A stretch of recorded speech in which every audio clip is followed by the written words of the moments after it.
اب امت محمد اور امت موسیٰ کا فرق دیکھو، قرآن سے بتاتا ہوں۔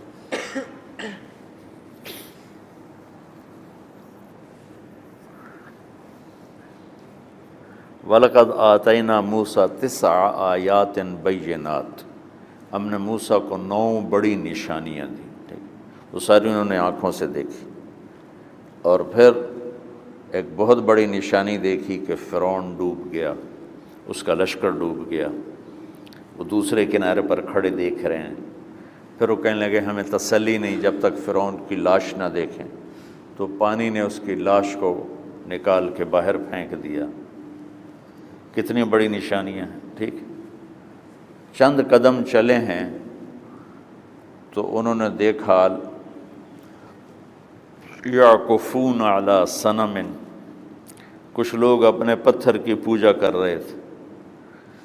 تو 2 نبی ساتھ ہیں، سمجھو ایک آگے ایک پیچھے، موسیٰ ہارون، اور اتنے معجزے دیکھ کر بت کی پوجا ہوتے دیکھی تو کہنے لگے یا موسیٰ اجعل لنا الہا کما لہم آلہہ، کہ ہمیں بھی ایک خدا ایسا لے کر دے جس کی ہم پوجا کریں۔ آپ کو اندازہ ہو گیا؟ ادھر ہمارے نبی انتقال کر گئے، زندہ نہیں ہے، انتقال ہو گیا ہے، فوت ہو چکے ہیں، موت آ گئی ہے۔ وہاں 2 نبی ساتھ زندہ چل رہے ہیں، یہاں نبی انتقال کر گئے ہیں، اور ابو بکر رضی اللہ تعالیٰ عنہ ممبر پہ کھڑے ہو کے خطبہ دیتے ہیں، من کان یعبد محمدا فإن محمدا قد مات۔ لوگوں جو محمد کی پوجا کرتے تھے تو محمد آج فوت ہو گئے، اللہ نے انہیں موت دے دی۔ ومن کان یعبد اللہ فإن اللہ حی لا یموت، اور جو اللہ کی پوجا کرنے والے ہیں ان کا اللہ زندہ ہے، موت سے پاک۔ فرق سمجھ میں آیا؟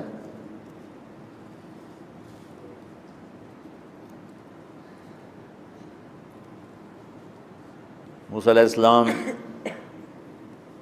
اپنی قوم کو لے کر پہنچے تو سمندر کے کنارے جا پہنچے، بھٹک گئے، آگے سمندر پیچھے فرعون۔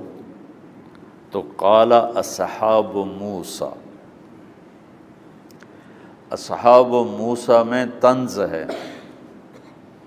اصحاب موسیٰ میں طنز ہے، اور والذین معہ میں تعریف ہے۔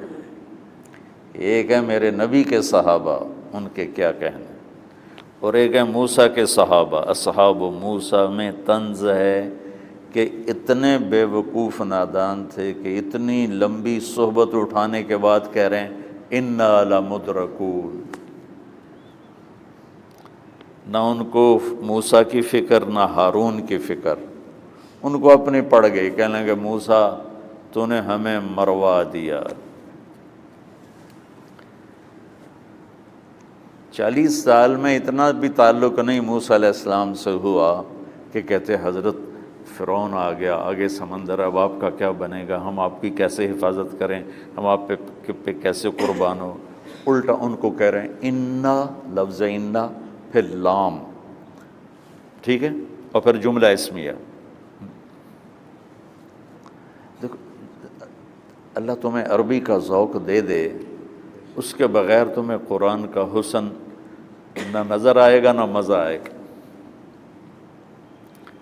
بس تم یہی ترجمہ کرو گے پس تحقیق ہم پکڑے گئے، پس تحقیق ہم پکڑے گئے۔ لیکن مجھے جو اس آیت میں مزہ آ رہا ہے، نظر آ رہا ہے کہ ان کی بے وقوفی کو قرآن بتا رہا ہے، ان کی بزدلی کو قرآن بتا رہا ہے، ان کی نبی سے محبت کے نہ ہونے کو قرآن بتا رہا ہے، اور ان کے گلے شکوے والی قوم کا ہونا بتا رہا ہے کہ موسیٰ مروا کے ہی چھوڑا تم نے۔ تو موسیٰ علیہ السلام نے کہا کلا، کلا کا مطلب تو وہی ہے جو آپ لوگ جانتے ہو، لیکن اصل مطلب یہ ہے کہ تم سارے اسی قابل ہو کہ یا فرعون تانوں لتر مار کے مار دے یا تانوں پانی مار دے۔ کلا، کا مطلب تو عربی والا وہ یہ ہرگز نہیں، لیکن کلّا کے اندر موسیٰ علیہ السلام بھی آگے گیلا کر رہے ہیں کہ بے وقوف ہو تم بھی اس قابل کہ تمہیں یا پانی لے جائے یا فرعون لے جائے، کہ اتنے معجزے دیکھ کر بھی کہہ رہے ہو کہ مارے گئے۔ ان معی ربی، میرا رب میرے ساتھ ہے، مجھے بچائے گا نا، میرے ساتھ تمہیں بھی بچائے گا۔ تو ادھر سے بھی جواب ویسے ہی سرد آیا، مروا دیا۔